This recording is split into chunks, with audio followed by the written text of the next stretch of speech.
Salut les gars. Deux hommes d'âge mûr, Antoine et Laurent, partent en escapade sur une île isolée avec leurs filles respectives, Luna et Marie.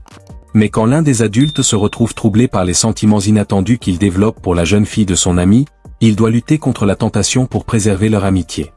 Dès leur arrivée dans la ville natale d'Antoine, Luna et Marie se plaignent de l'isolement du lieu. Laurent, agacé, leur reproche de se comporter comme des adolescents typiques, bien qu'il admette être un peu nerveux à l'idée de loger dans une maison pleine d'armes appartenant à Antoine. Luna, pour faire plaisir à son père, prétend s'intéresser aux armes à feu. Ravi, Antoine entreprend de lui enseigner le tir, bien qu'il hésite encore à la laisser manipuler une arme. Lorsqu'elle lui pointe une arme déchargée dessus pour plaisanter, son ami Laurent applaudit bruyamment, provoquant un sursaut général. Alors que les filles découvrent leur chambre, elles poussent un cri en tombant sur un rat mort. Laurent intervient, confirmant que le rat est bien mort, et les taquine avant de s'en débarrasser. De son côté, Antoine visite la tombe de ses proches pour se recueillir. Pendant ce temps, Luna et Marie cherchent désespérément du réseau pour leur téléphone, tandis que Laurent range en fredonnant. Il leur conseille de profiter du moment présent et met de la musique forte, déclenchant une session de danse improvisée qui améliore enfin l'ambiance. Cependant, la nouvelle tombe, la mère de Luna ne pourra pas les rejoindre. Lorsqu'elle demande comment son père a eu cette information, Antoine lui explique qu'il y a du réseau près du cimetière familial. Marie trouve cela plutôt glauque, mais les deux adolescentes acceptent de s'installer. Grâce à leur téléphone, elles découvrent que Romain, le béguin de Marie, est également sur l'île. Elle demande donc la permission de sortir le soir même pour le rejoindre, mais Antoine refuse catégoriquement lorsqu'il apprend qu'un scooter doit venir les chercher. Finalement, il accepte à condition qu'elles rentrent avant 1h30 du matin et qu'un taxi les accompagne. Alors qu'elle prépare leur sortie, Luna prévient Marie qu'elle trouve Romain immature et pas assez profond pour elle. Marie, insouciante, répond qu'elle ne cherche pas à se poser. Luna, plus romantique, rêve de trouver l'amour unique, ce qui déclenche une bataille d'oreillers entre les deux amis. Le soir venu, les pères organisent un taxi pour conduire les filles en ville. Ils insistent pour qu'elles évitent les boîtes de nuit, sans savoir qu'elles changent de tenue une fois arrivées à l'entrée. Antoine, inquiet, tente de se rassurer en se disant que sa fille lui dirait si elle vivait quelque chose de grave. Laurent, plus pragmatique, lui rappelle qu'un père se doit de protéger sa fille, mais Antoine refuse d'envisager la vie intime de Luna. Dans le club, Marie retrouve Romain, et ils s'embrassent rapidement.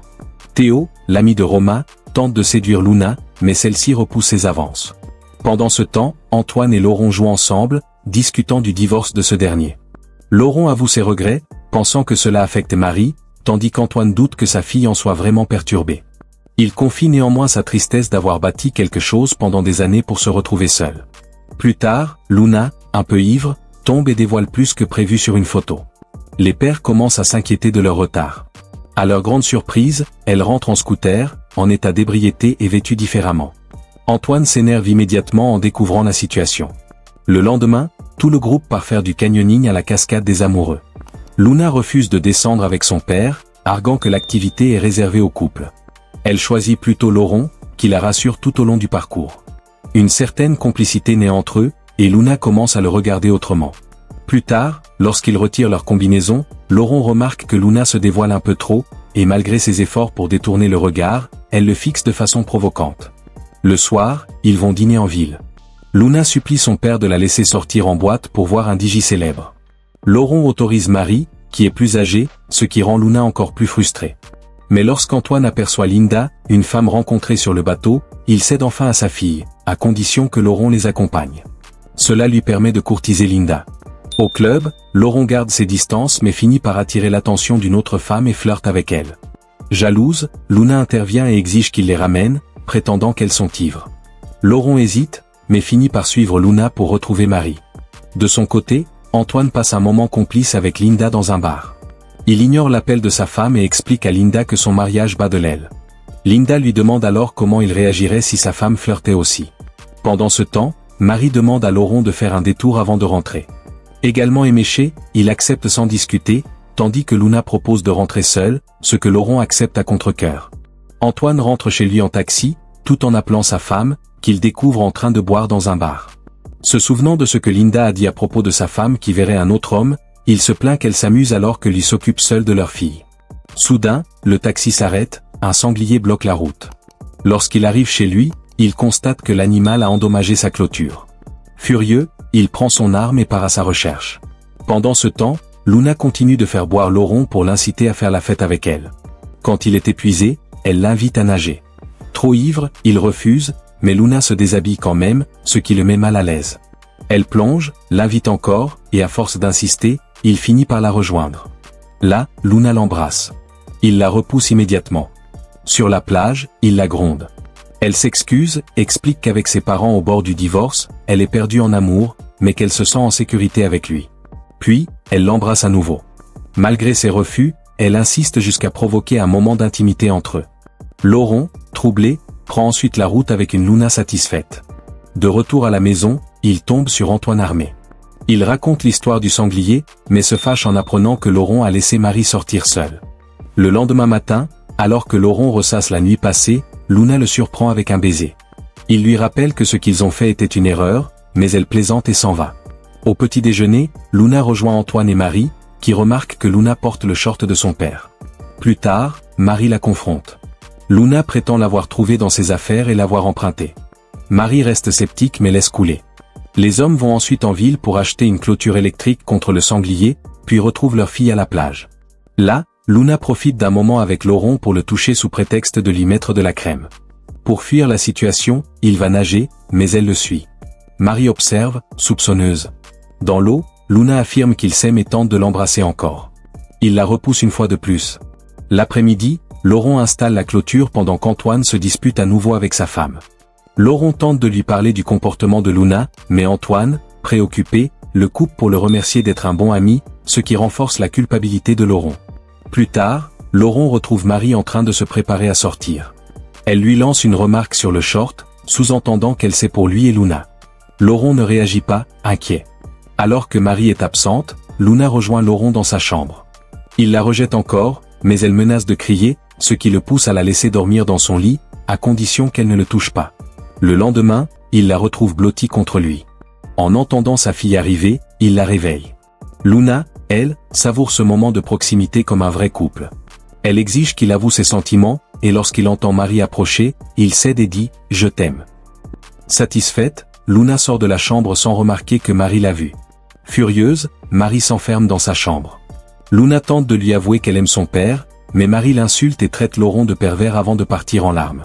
Laurent, alerté, entre dans la chambre et trouve Luna en pleurs, mais il reste silencieux et s'en va. Un peu plus tard, Antoine trouve Marie endormie sur le canapé. Quand il lui demande ce qui se passe, elle s'énerve. Il en parle à Laurent et lui demande de discipliner sa fille. Laurent accepte, craignant qu'elle ne révèle la vérité. Mais lorsqu'il la rejoint, elle est en larmes. De son côté, Antoine demande à Luna si elle a parlé à sa mère. Elle répond qu'elle sait pour leur séparation et que sa mère cherche une nouvelle maison.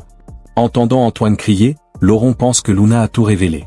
Il prend son courage à deux mains pour l'affronter, mais découvre qu'ils se disputaient simplement à propos du déménagement. Plus tard, Luna force Laurent à faire un tour en jet ski. Pour se venger, il conduit de manière imprudente. Marie, qui les observe, pense qu'il s'amuse. Antoine vient la rejoindre, s'inquiétant de son comportement.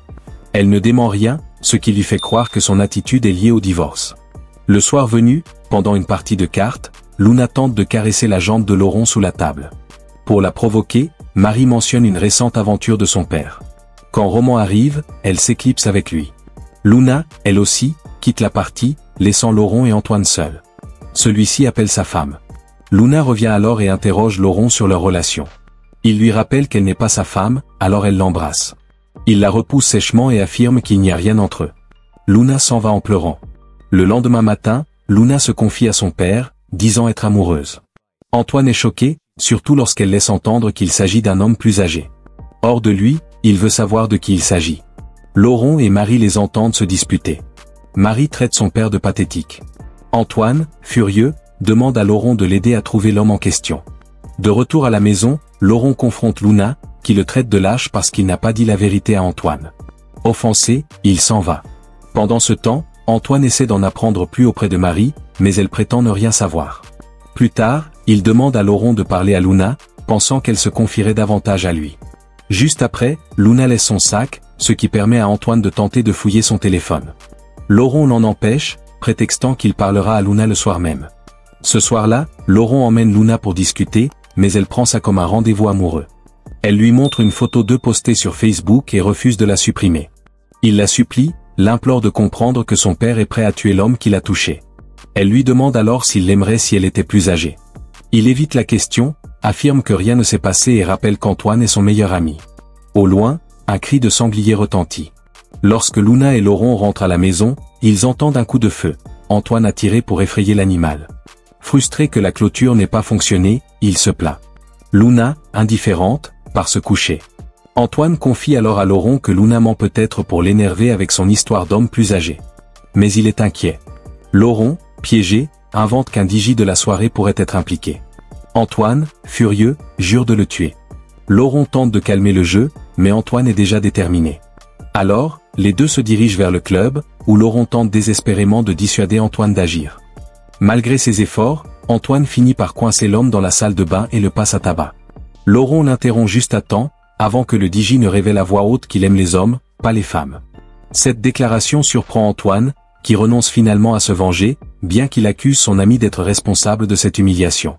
Ce dernier affirme simplement qu'il avait laissé entendre que le digi pourrait connaître son identité. Mais Antoine, encore agité, continue à le réprimander jusqu'à le bousculer violemment, lui criant dessus. Ils finissent par rentrer chez eux, et cette nuit-là, Antoine entend de nouveau le sanglier. Pris de panique, il attrape son arme et tire, mais abat par erreur le chien du voisin. Pris de remords, les deux hommes enterrent l'animal dans les bois. Au matin, Antoine présente ses excuses pour ses actes imprudents. Laurent, compréhensif, lui assure que ce n'est pas grave. Pourtant, lorsque le voisin vient à la recherche de son chien, il lui ment en disant ne pas l'avoir vu. Le voisin découvre alors que son jardin a été dévasté et se plaint que le sanglier a aussi détruit ses plantes. L'homme propose alors à Antoine de l'aider à traquer l'animal.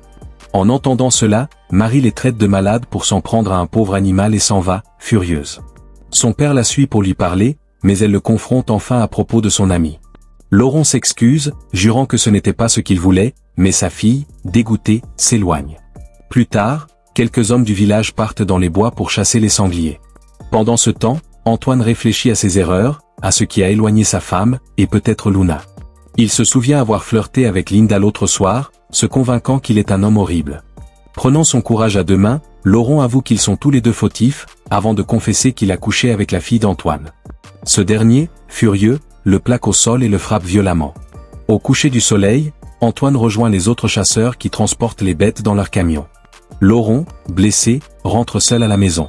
Tard dans la nuit, Luna avoue finalement à Marie qu'elle a eu une liaison avec son père. Marie lui répond que c'était à lui, en tant qu'adulte, d'être responsable. Lorsque le chasseur rentre chez lui, il trouve une note de l'adolescente expliquant qu'elles sont sorties pour une fête. Un Laurent meurtri arrive aussi, mais aucun mot n'est échangé. Antoine fait alors les valises pour lui et sa fille. Pourtant, les deux hommes finissent par passer la nuit à méditer sur leur situation. Le lendemain matin, ils entendent les filles arriver avec leur rendez-vous. Les jeunes femmes découvrent leurs pères amochés. Lorsqu'elles demandent ce qui s'est passé, Antoine leur dit simplement qu'il les attendait. Un geste qui montre qu'il a fini par pardonner à Luna, et même à Laurent. Pourtant, sa fille regarde son ami avec tendresse, bien qu'elle sache qu'il est temps pour elle de tourner la page sur cette romance d'été. Abonnez-vous pour découvrir plus de récits comme celui-ci. Activez les notifications et laissez un like pour soutenir la chaîne. Merci d'avoir regardé.